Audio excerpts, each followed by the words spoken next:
ভোটের ফল নিয়ে বিরোধ হলে সেটা হবে ইউনূস সরকারের জন্য সবচেয়ে বড় চ্যালেঞ্জ। কি চ্যালেঞ্জ আসলে অপেক্ষা করবে যদি ভোটের ফল নিয়ে মতবিরোধ তৈরি হয়? আপনি অন্তত কি কি শঙ্কা দেখেন এখানে? দেখুন, বাতাসে অনেক রকমের গুঞ্জন আছে, এই গুঞ্জন গুলোকে আমলে নিতে চাই না, কিন্তু গুঞ্জন যা কিছু রটে তার কিছু না কিছু তো বটে। যে ধরনের গুঞ্জন আছে ইলেকশন ইঞ্জিনিয়ারিং এর ব্যাপারে, নানা রকমের গুঞ্জন বাতাসে আছে, এবং সেই গুঞ্জনের সাথে কিছু আলামতও মিল খুঁজে পাওয়া যাচ্ছে।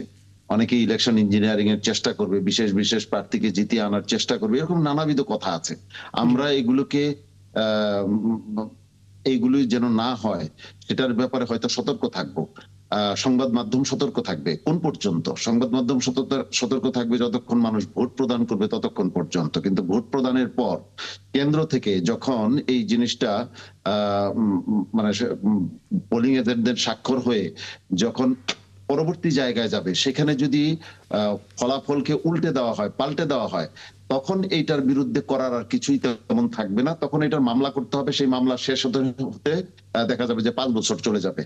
আমরা শঙ্কা প্রকাশ করছি এই জাতীয় কোনো ইঞ্জিনিয়ারিং এর প্রচেষ্টা হয়তো হতে পারে। এটাই আমাদের সবচেয়ে ভয়ের জায়গা, আতঙ্কের জায়গা। সবচেয়ে ভয়ের জায়গা আতঙ্কের জায়গায় স্পষ্ট করেছেন ফজলুদ্দা বাবুল। আপনার কাছে আসবো, তার আগে ছোট করে একটু সাইফ মোস্তাফিজ আপনার কাছ থেকে জেনে নিতে চাই। এবার যে নির্বাচনটা একতরফা হবে না সেটা বেশ ভালোই বোঝা যাচ্ছে, কারণ দীর্ঘ সময়ে অনসাইডেড একটা নির্বাচন দেখে অভ্যস্ত হয়ে গিয়েছিল মানুষ। এবার আসলে মাঠের যে ছবি এবং প্রার্থীদের বক্তব্য, পাল্টা বক্তব্য, সোশ্যাল মিডিয়াতে ছোট ছোট শর্টসগুলো আমরা দেখতে পাচ্ছি, যে সাধারণ মানুষ প্রত্যেকটা মুভমেন্ট ফলো করছেন প্রার্থীরা, তার মানে বেফাস মন্তব্য করার কোনো সুযোগ নেই, আর করলে তার কি পরিণত হয় সেটা হয়তো আমরা দৃষ্টান্ত হিসেবে দেখেছি, ডাকসুর ঘটনা থেকে শুরু করে নানা কিছু। আপনি অন্তত কি ফিল করছেন ক্রাইসিস গ্রুপের কথা দিয়ে? মানে ভোট গণনার পর যদি বিরোধ তৈরি হয় সেটা হতে পারে এই সরকারের জন্য সবচেয়ে বড় চ্যালেঞ্জ। আপনি অন্তত কি শঙ্কা করছেন? আমরা তো দেখেছি যে মানে হল সংসদগুলোর যে ফলাফল সেটা গণনা করতে রাত পার হয়ে 1-2 দিনও চলে গেছে। আসলে ফলাফলটা কোন দিকে নেওয়ার জন্য বা কার পক্ষে নেওয়ার জন্য এই কাজগুলো করেছে সেটা এখন মানুষ কিছুটা বোঝে, মানুষ সেই জায়গাটা ধারণা করতে পারে। তো জাতীয় নির্বাচনেও সেই চেষ্টা হচ্ছে। মানে অলরেডি আমি যদি আমার আসনের কথা বলি, আমার আসনের যিনি বিএনপির প্রার্থী আছেন মোহিত সাহেব, উনি হচ্ছে যে আহ মানে এখানের যে গ্রাম পুলিশ আছেন ওনাদেরকে আলাদা করে ডেকে বসছেন। এখানে যারা আলেম ওলামারা আছেন তাদেরকে নিয়ে আলাদা করে বসেছেন। প্রত্যেকটা মসজিদের ইমাম মুয়াজ্জেম থেকে শুরু করে এরকম প্রশাসনিক ভিত্তিতেও তিনি অনেকের সাথে আলাদা করে তার বাসভবনে ডেকে বসছেন। এই বিষয়গুলো আমরা প্রশাসনকে জানানোর পরে দেখছি যে তারা এই ব্যাপারে খুব বেশি কোনো মানে পদক্ষেপ নিচ্ছে না, এবং এই জায়গাটা তিনি একটা অঘোষিত এমপির মতো করে আচরণ করা শুরু করে দিয়েছেন। এবং নির্বাচনের ক্ষেত্রেও অলরেডি আমাদের কাছে অনেকগুলো ইনফরমেশন এসছে যে অনেকগুলো সেন্টার এখন থেকে বেশ ঝুঁকিপূর্ণ, তারা এখন থেকেই সেখানে ঘোষণা দিচ্ছে যে তারা সকালের ভিতরে ভোট কেটে ফেলবে। এটা সিরাজগঞ্জ 6-এর একটা চিত্র বললাম, আমি শিওর এটা এটা পুরো ভোটের আগের বাংলাদেশের। বাস্তবতা, অনেক শঙ্কা থাকবে, অভিযোগ থাকবে, সেগুলো হয়তো সমাধানও হবে বটে, কিন্তু আমি ওই হ্যাঁ, সময়টার কথা জানতে চাচ্ছি সেটাই। যে আজকে আমি ভোটটা দিলাম, সেই ভোটটা কাউন্ট হচ্ছে, কালকে রেজাল্টটা পাবো, সেই সময় আসলে কি হবে যদি মতবিরোধ তৈরি হয়? সেটাই বললাম যে এখন থেকে তারা এরকম একটা পরিবেশ তৈরি করে রাখছে যেখানে আমার মনের মধ্যে হচ্ছে যে আহ, সেই জায়গাটা তৈরি হচ্ছে যে আমি শঙ্কা শঙ্কা বোধ করছি। এবং সেই জায়গা থেকে যখন এরকম একটা ফলাফলের দিকে বা এরকম ঘটনা যদি ঘটে যায়, সেক্ষেত্রে তো দেখেন একটা অন্যরকম পরিস্থিতি তৈরি হবে। কারণ এইবারের জায়গায় জনগণ কিন্তু আসলে মুখিয়ে আছে ভোট দেওয়ার জন্য। তো জনগণকে যদি এই দলগুলো আসলে কোনোভাবে বাধাগ্রস্ত করে, তো তারাও তো আসলে চুপ করে থাকবে না। তো সেক্ষেত্রে মানে আমি ব্যক্তিগতভাবে কোন রকম অন্যরকম কোনো কিছুর চিন্তা আমি কখনো করি না। আমি যেটা মনে করি যে যদি 17 বছর পর জনগণের এই রায়কে কেউ বাধাগ্রস্ত করে, তাহলে জনগণ আসলে সেটা ভালোভাবে নিবে না।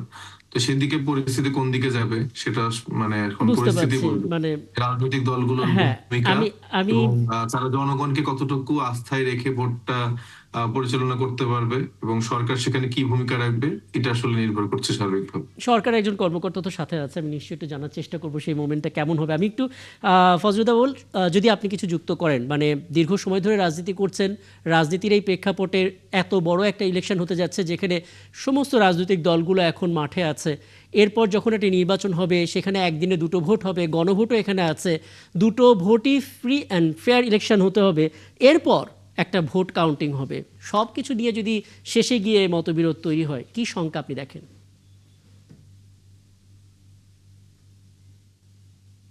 সরি, জি আমি সাইফের কনসার্নের সাথে আমি সমবেদনা জানাই, কারণ এরকমটা হওয়ার কথা না। আমি ঠিক এই কথাটাই বলছি যে এখানে বিভিন্ন আসন ভেদে বিভিন্ন রকমের আচরণ, এগুলার কেন প্রার্থীদেরকে প্রশ্ন জাগিয়ে তুলবে প্রার্থীদের মধ্যে, ঠিক এটাই কনসার্ন এখানে। যেটা সরকারের কর্মকর্তা এখানে যিনি আছেন উনি বললেন আমরা এখনো পবিত্র অতটা হয়নি।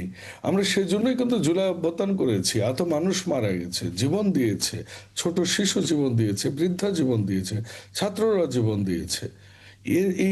এইটার জন্য তো, এটার সাথে আমরা পবিত্র হবার জন্যই তো। আপনি যে অস্ত্র উদ্ধারের যে পরিসংখ্যান দিলেন, যে কিছুটা পরিসংখ্যান হয়েছে, কিছুটা হয়েছে, অধিকাংশ হয়েছে, কেন 67%, জি 90% হয়েছে? জি it's okay, but why not 100%? Because it's a long time they got. It's a huge time. And কেন হবে না? তাদেরকে তো সমস্ত রাজনৈতিক দল আমরা সাপোর্ট দিয়ে আসছি। Where is the problem?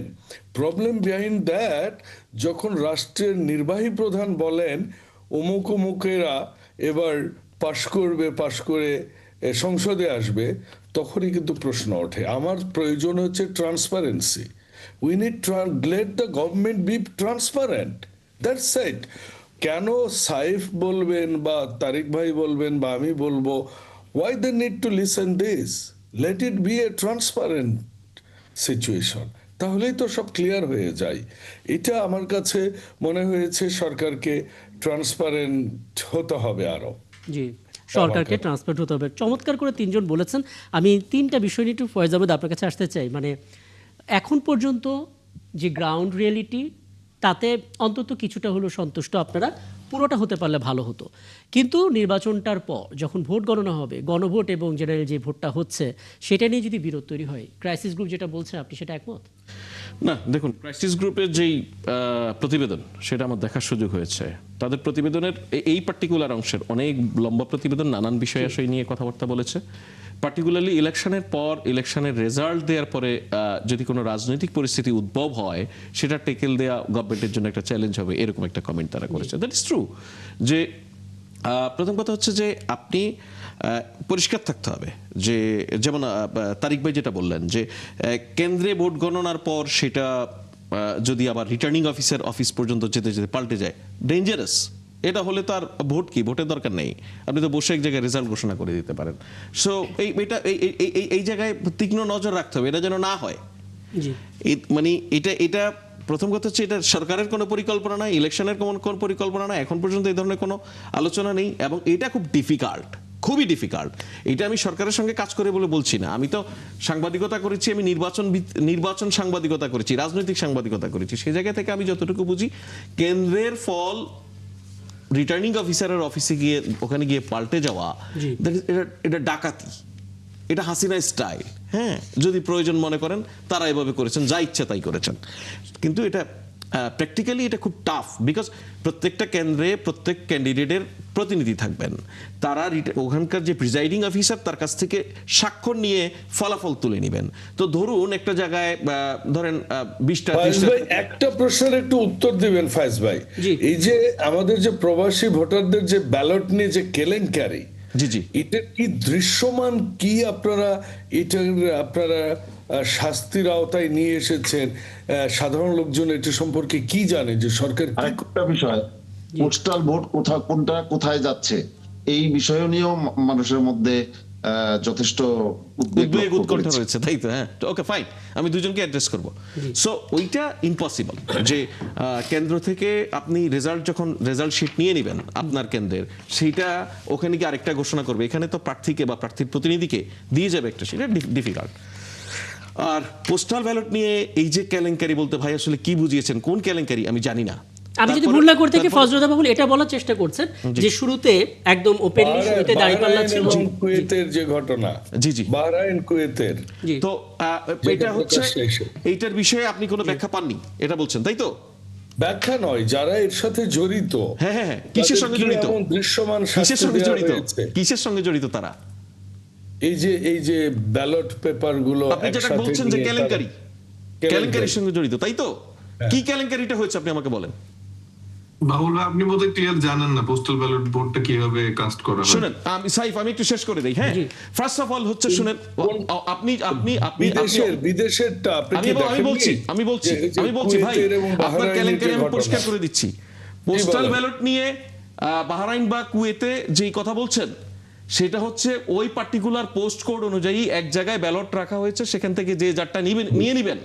এখানে সবচেয়ে বড় কথা, আপনি যেটাকে কেলেঙ্কারি বলছেন, এটা ইলেকশন কমিশন অলরেডি ক্লিয়ার করেছে, এটার বিষয়ে সব জায়গা থেকে ব্যাখ্যা হয়েছে। তারপরেও যদি বলেন ব্যাখ্যা নেই, এক।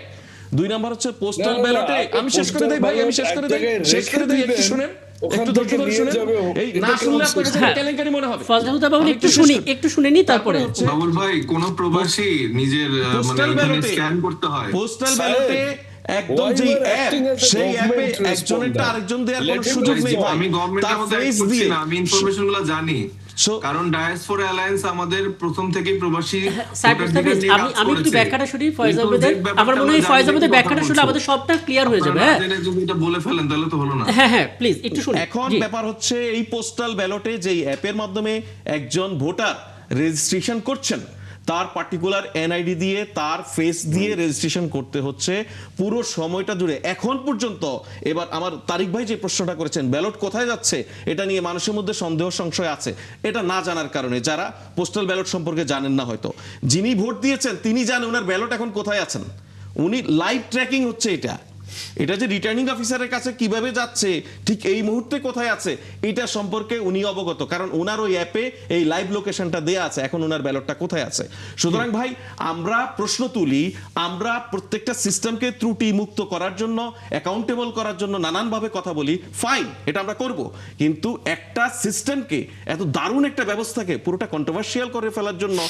যদি একটা ভুল তথ্যের উপরে অনেক কথা বলি, এটা অবিচার হবে। এটা আপনারা কন্টিনিউ করবেন, আপনারা যারা এখানে আছেন, বোধ করি আপনারা আগামী সরকারে, আগামী নির্বাচনে নির্বাচিত হওয়ার মধ্যে দিয়ে সরকারে আসবেন, এগুলি আপনাদেরকে কন্টিনিউ করতে হবে। অতএব একটা একদম। চমৎকার জিনিস এই পোস্টাল ব্যালট, হ্যাঁ। যেটা আমাদের এশিয়ার অন্যান্য দেশগুলি অ্যাপ্রিশিয়েট করছে, তারা এটাকে অ্যাডাপ্ট করতে চাচ্ছে সবচেয়ে বড় তাদের কথা জন্য। আমাদের, সেটাকে আমরা হ্যাঁ continuation করতে আমাদের যাচ্ছি কেন? প্রবাসীরা আছেন যারা দীর্ঘদিন ধরে দেশে রেমিটেন্স পাঠাচ্ছেন, আমরা শ্রদ্ধা জানাই, সম্মান জানাই, কিন্তু দিন শেষে ভোটাধিকারটা আসলে এভাবে দিতে পারতাম না। এবার অন্তত সেই শুরুটা হলো, যদি কোনো ভুল থাকে হয়তো সেখান থেকে আরো ভালো কিছু পরবর্তীতে আরেকটা আসবে। বিষয় আমি বাবুল ভাইকে ক্লিয়ার করে দেই, এটা অনেকের মতো আমি উনিও হয়তো clear হইনি। ভুল বুঝেছেন। যে ব্যালট গুলো নিয়ে এতগুলো লোক একসাথে বসে ভোট দিচ্ছে, এটা কোন আমার ধরনের ধারণা- সিস্টেম? আমার ধারণা আপনি আর এটা বুঝতে চাইবেন না, বিকজ আমি আপনাকে বলেছি এটা পরিষ্কার করেছে, না, না, না। আপনি তারপরে সেটা বলছেন। ওই মানুষগুলি সম্পর্কে খোঁজ নেওয়া হয়েছে, ওখানে কি হয়েছে ইলেকশন কমিশন সেটা ইনভেস্টিগেট করেছে, তারা এক্সপ্লেইন করেছে, এবং আমি আচ্ছা, আপনাকে আমি এখানে- টেকনিক্যাল বিষয়টা এখানে পরিষ্কার একটু করলাম। পরিষ্কার করে এটা বলে দিই। চাইলেই আমি যদি আরো 100 ব্যালট আপনাকে এনে দেই, আচ্ছা। আপনি সেটা দিয়ে কিচ্ছু করতে পারবেন